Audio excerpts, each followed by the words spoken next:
Sick and tired of your love-hate relationship with wine? Welcome to the Feel It Alcohol-Free podcast. Hi, I'm Coach Ruby Williams. And I'm Coach Susan Larkin. We're two former wine lovers turned alcohol freedom coaches, exposing the lies about alcohol. And giving you, our listeners, the tools to break free so you can feel lit.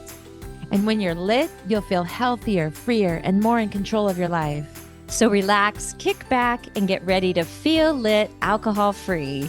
And don't forget, grab a copy of our wine-free weekend guide after the show. Hello. Welcome back. We are so excited for today's episode. Hello, Ruby. Hello, Susan. It's so great to do this with you. I love doing the podcast with you. Yeah, I'm great. I know, me too. I know. The rest of the day, I'm always like, whoa! Yay. So we have a great question again today. We're getting such great questions from our community over on Facebook.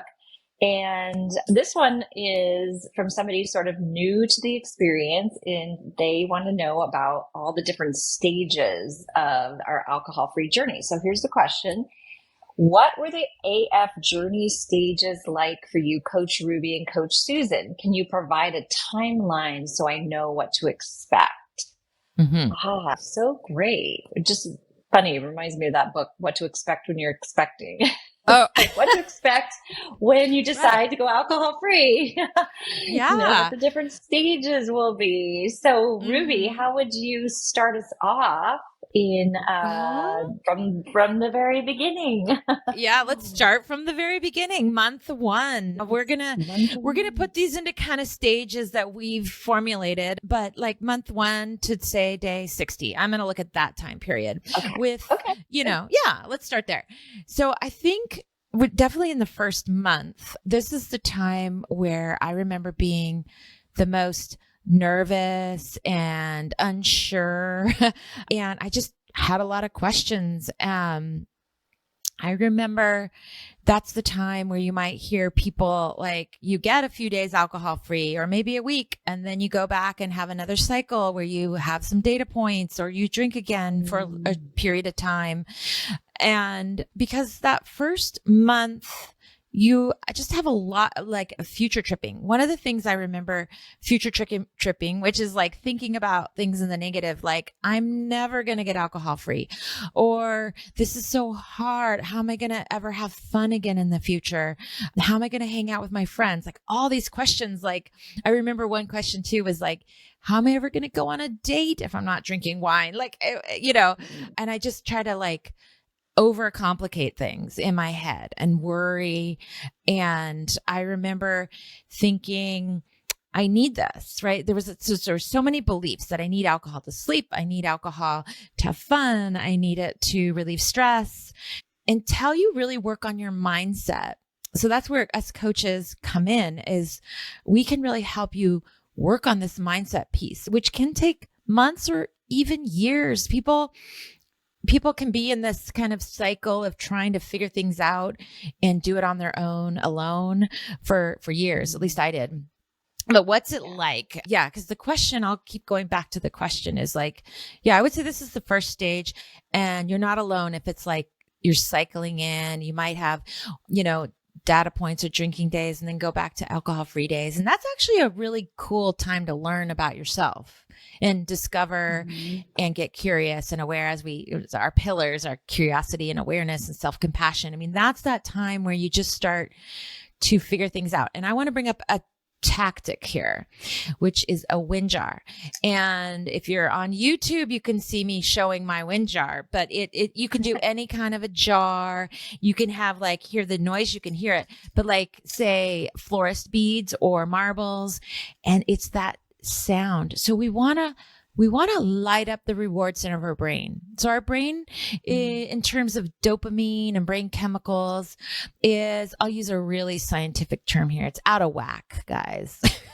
It gets out of whack. It's not in homeostasis. And we want to reward our brain when we have alcohol-free days, or when we have like wins. We call it a wind jar because when you like move through a craving, you want to put a bead in and see. I'm going to do the sound. See that sound? It's like think about when your phone goes off and like that ding, right? You want to have your brain start to reward itself when you have alcohol-free days or when you go through a craving or an urge. We also call it an urge jar. Yeah. Mm-hmm. And it's really about the reward center of the brain, the dopamine, because again, your body has been getting and your brain has been getting really high artificial levels of dopamine from drinking.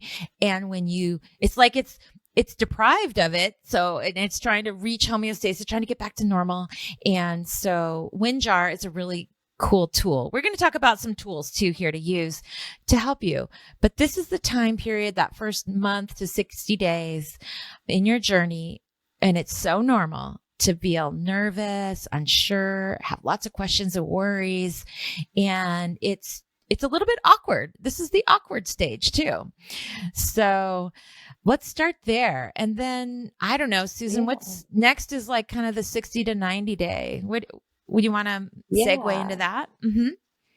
Sure. Would you say the first 60 days is really the learning phase? Like if we had to put a name to it, like a learning phase? I don't know. But, I don't know. I was thinking about that. Loops. You have to learn and you go through cycles and it is the learning phase. I love that. Let's call it the learning phase. About your drinking habit. As you remove alcohol, then you're learning about all the jobs you gave alcohol, because that's when you have urges, right? And so it's like, oh, instead of thinking of it as, oh my God, I have an urge, it's like, oh, the urge is like a clue to a place where we used alcohol. And then it's like, oh, okay, now learning new tools so you don't need to self-medicate, I think. Yeah, I love that. I think, so that kind of, that helps me segue into the 60 to 90 days, because I think that's kind of where you start to hone that. Mm-hmm. So this is, I would say, maybe a little bit more of a honing phase of, okay, these are the places I gave alcohol a job. These of the trial and error maybe phase of where it's like, okay, what am I going to use as a coping mechanism instead of alcohol in this place? So now maybe you're not having as many difficult urges, but you're starting to hone some of those new tools that you're using, and really figuring out the ones that really, really work for you. And also, I think in the 60 to 90 days too, depending on what your original goals were with alcohol, because a lot of people come to it and they're like, I just need to take a break. I just need a reset. And then this is where thoughts of, oh, I'm okay now. If I could do 60 days, then I could probably drink. I'm fine. And those thoughts come in. And then maybe you will have, experiment. That's what I would say to do. Like, this is like, if that was the tactic, if you're starting to think that you feel like you want to go back to drinking and you think you're okay, and I would think, can you just have one? Right. And because that's for me, once I said that question, it was like, nope.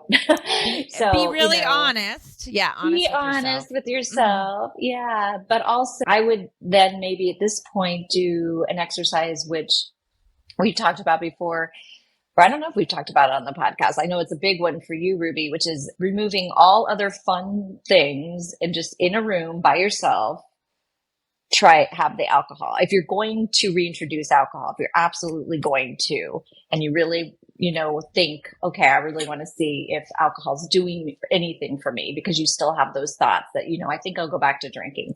I would do that experiment of having no other stimulation, so that you can't say, oh, it's fun. You can't, if it's fun, you can't attribute it to you can't discern whether it's the alcohol or because you're at a party or a concert, right? So this is why you just sit there, you and alcohol, and drink and see really truly how it makes you feel, and have that first drink, and then do record how it makes you feel, and maybe even record yourself, so you can see also yourself as you get more and more inebriated. And is this your best self?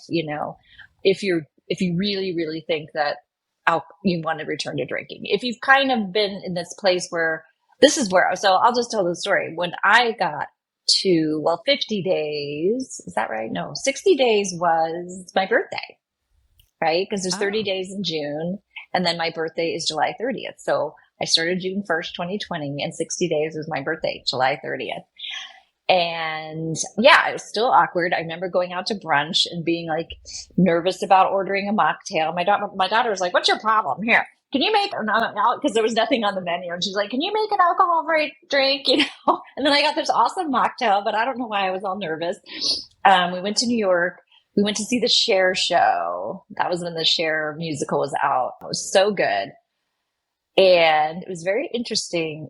We sat down and we watched the show. Some people came in late, sat 2 seats next to us. This is a matinee. And they were late and kind of goofing around and then they proceeded to fall asleep during the show. Now, if you know how expensive a New York City Broadway show is, 150 to 250 a ticket. Because I think maybe they'd had a little bit too much of a boozy brunch, they seemed a little inebriated when they came in. They sat down and I was just like, it was just kind of one of those, wow, I am so glad that I didn't drink during brunch and that I am wide awake to see this awesome musical. And the musical is so much about Cher and being such a badass and Cher being a badass. And you leave going, yes, I'm a badass. And I felt even more so in my alcohol-free journey. So I remember taking a picture of me standing next to, yeah. And then it was about at that time that some of the curriculum that was coming up in the program I was doing, which was called Holding On to Both Worlds. And I think that's the time when I really made the decision of really all in and completely letting go of alcohol and really all in on exploring the alcohol-free lifestyle. So I would say recommitting at that point, 60 to 90 days, revisiting your whys. If you're starting to have the fading effect bias that we've talked about in an earlier episode, and really getting back to and really thinking back about, where were you in 30 days and where are you now at 90 days? Because you usually are starting to feel a lot better.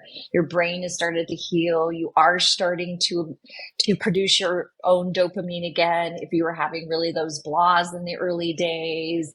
And so I don't know. I guess I would call that phase. What would I call that phase? We're just making stuff up. I know we're making this up. I'm like, okay, making up the phase names. What would you call it after? How about, I want to talk a little bit like your brain's online. Maybe you're like, you're getting back online, something like that. Your online phase. Like things are like starting to click. And what I wanted to mention is you start to get momentum with we call them FFTs, friggin' first times, like your firsts. So by the time you're at 60 to 90 days alcohol free, you've had some firsts under your belt. You're starting to have successes. You're gaining your confidence. And again, I love your idea, Susan, to like recommit, look at your whys. But just in terms of the brain, it's like your brain's like, you're the flip, it's going back on, and maybe that brain fog is lifted. What did it feel like for me? Or it finally felt like I had control again of myself, and it was the beginning. It's still the beginning. We're going to go all the way, and we might make this two-part episode, right, Susan? Because we have a lot to share. Yeah. And we don't want to cut back in any section. Yeah. So then that was 60 to 90 days. The next would be 3 to 5 months. I think you start feeling really good. Like this is where I remember like feeling joy, overflowing joy, like, whoa, I'm starting to really feel true joy, not joy from a bottle, right? Again, just like what you mentioned, you start to have more momentum. You start to feel more confident, especially in day-to-day life. I maybe still had you may still worry about special events or something like that and need like extra support, but on a daily basis, you've kind of gotten your legs under you.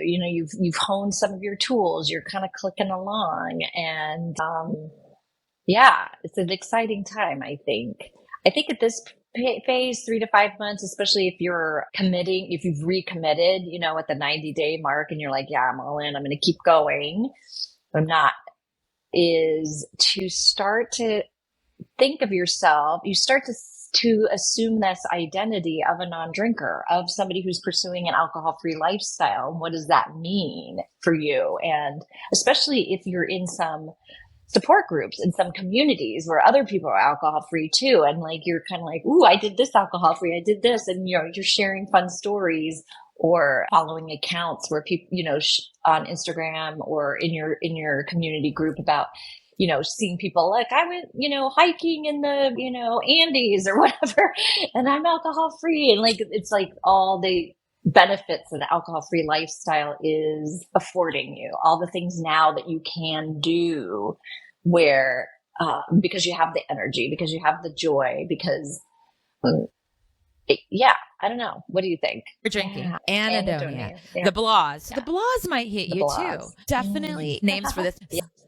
Yeah, that reminds me. This is about the stage where my coach at the time gave me the exercise to set a timer and see what I was feeling. Set a timer and just stop when the timer goes off and go, what am I feeling right now? To start to identify my feelings more, which we've talked a lot about on this podcast.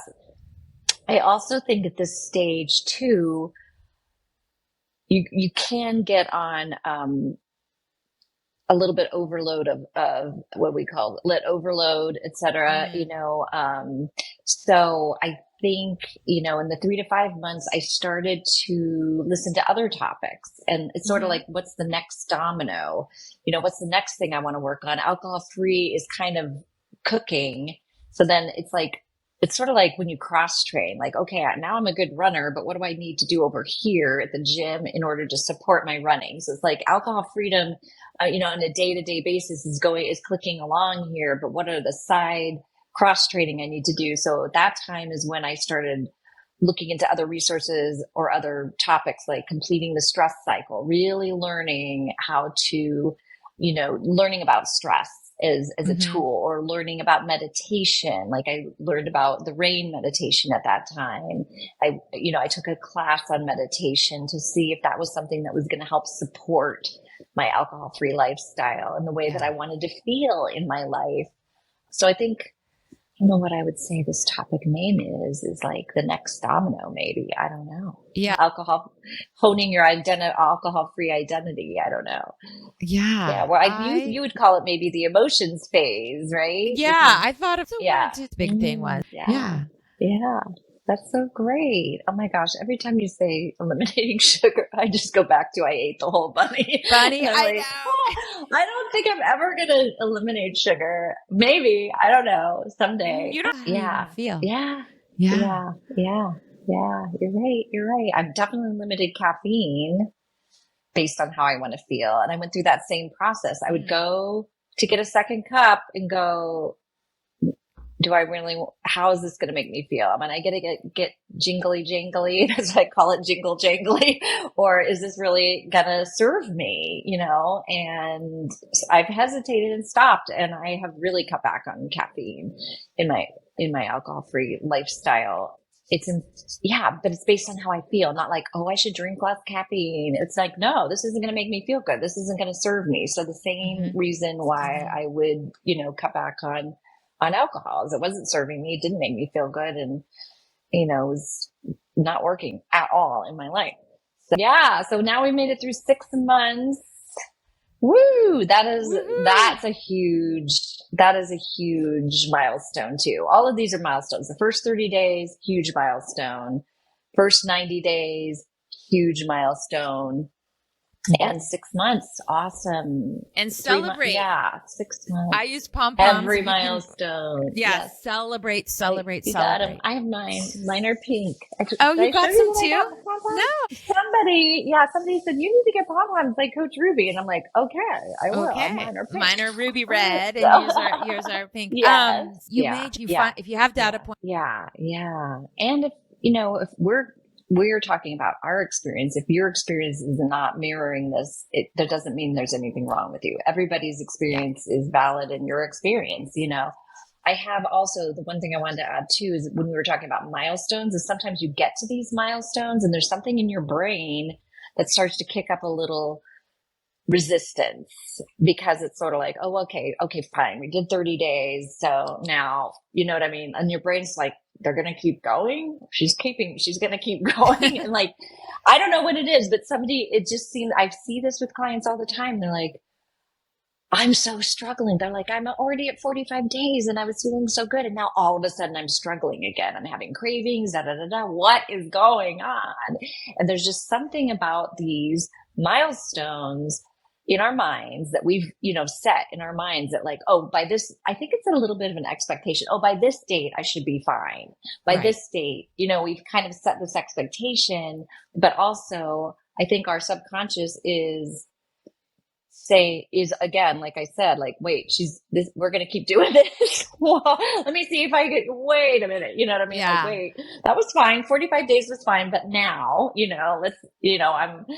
so it's weird how our thoughts, how our brain still maybe wants us to go back to the way things were. It's like, okay, this change is long enough. And now I want to go back to the way things were, and that's just a little bit of resistance. And if you can ride that out, or also just be aware of cravings or urges can come at any time based on the cue. The cue could be 45 days, which is weird, but the cue could also be, who knows, all of a sudden you're, hiking and you go, beer sounds really good. And you're like, what? It's been 60 days. It's been 90 days. Why would I have that thought? It's just because maybe you haven't been hiking. You haven't been in that situation where you have, where it provided this cue. So it's also, don't freak out. It's just a thought. It's just a thought. I want to, Just a thought. Mine always sounds like, now, normally it's raining on vacation. Normally, this could all be made better by a little wine by the fireplace. That's what mine sounds like. Your little and voice. Getting familiar with that. Yeah. Getting familiar with that voice and just going, okay, that's just an old thought, but we're going to, do something else, like you said, not putting an emotional, not meaning making behind it. Is there something wrong with you? Oh my gosh, Yeah, same. Because alcohol is out there in the world, and we have a lot of experience drinking, and so our brains are like these computers that go chit. Oh, when we go hiking, we have beer afterwards, or chit. Oh, it's raining on vacation. We would salvage, quote unquote, this by cracking open a bottle of wine. You know what I mean? And I do. So, totally normal. And we deal with it. And then that's where community comes in. That's really helpful too, is to be able to share this and other people going, oh, me too. Yeah, that happened to me. So you don't feel like, again, I love it when you always say you're not alone. These things happen to us too. So well, this is going to be a 2-parter. So we'll go 6 months and beyond next. So this is the time in this episode where I'm going to ask you, Ruby, the question, what are you doing to feel lit? New to you. Curious. Yeah, totally new. And so how are their grounding shoes? Are they made out of like, they're like in terms of, think of energy. Cool. Yeah. Like the rubber. It's really cool. I don't know. Would you be more susceptible to being hit by lightning with those shoes? We have lightning in Connecticut, but I'm just curious. No, that's really interesting. And the grounding mat. Okay. I love it. I would not be taking pictures of my feet because I have really ugly feet, but no, I love gardening. And so and usually when I garden, I have gloves on that usually end up coming off, and I'm in there digging with my hands because I really do like to be in the dirt. I'm very messy, dirty gardener. I come out just completely pig pen, totally dirty. Love gardening and walking barefoot. It's getting warm enough here in Connecticut where maybe I could do that. But your feet get tough too. Like at first, like I just remember if you want to super, there's like apparently you guys have to go on YouTube and see my face. I'm allergic to grass to a certain extent. Like if I sit on grass and then like without like a blanket or something, then like the backs of my thighs will get like all itchy. So I can just I was just picturing myself rolling around in the grass and being and then you're all itchy. Red and itchy. Yeah, that's funny. Yeah, no, but that's so interesting. I mean, wow, for that me, is super when I cool. really, Yeah, I think people have been wearing shoes for longer than no, but 50 they were years. like, they weren't rubber. It's the rubber. No, oh, rubber. It's I'm the saying rubber. rubber. Oh, gotcha. Yeah. Okay, gotcha. So if we Yeah, because I had, don't know when they discovered rubber. Oh, you're right. You're right. it's the rubber. Yeah. No. No, I think that's really cool. Well, I'm yeah, just being jokey. I love. Yeah, I no, there's love connecting. Yeah. Well, it's like when I hug a tree. I love yeah, hugging hug a trees. tree. Yeah. Yeah, I'm sure my neighbors think I'm a whack job, but yeah, being out in nature just It's so is amazing. so great. But usually I'm wearing tennis shoes or sneakers. So as they call give it them a in the try Northeast. and just see how you feel. Yeah, just sit stick them there in the grass. Yeah, just stick them in the grass or the dirt. The dirt. Or the dirt. Yeah. Some worms crawling through your toes. Yeah. It's good granola and crunchy. I think I'm losing my mind here. All right. Well, we are going to wrap up this episode. If you really want to see us, you got to go over to YouTube because Ruby's always really refined and I'm always like cuckoo. I can't help myself. I have this like super expressive face. And then I look at like little snapshots of our podcast and Ruby's always all serene and I'm like, So yeah, if you want to see that, head over to YouTube to see the video of our podcast. And if you haven't joined us yet in our Facebook group, we'd love to see you there. We have some fun over there and post videos and have some extras from the podcast. And it's a community, so you can connect with others, ask us questions. We are there for you. And so we'd love to see you there. Okay. Yay. Okay. So right. Two-parter. To beyond. Yes. Okay. See you next week. Bye. Thanks so much for listening to Feel Lit Alcohol Free Podcast. Do you have a question you'd like us to answer on the show?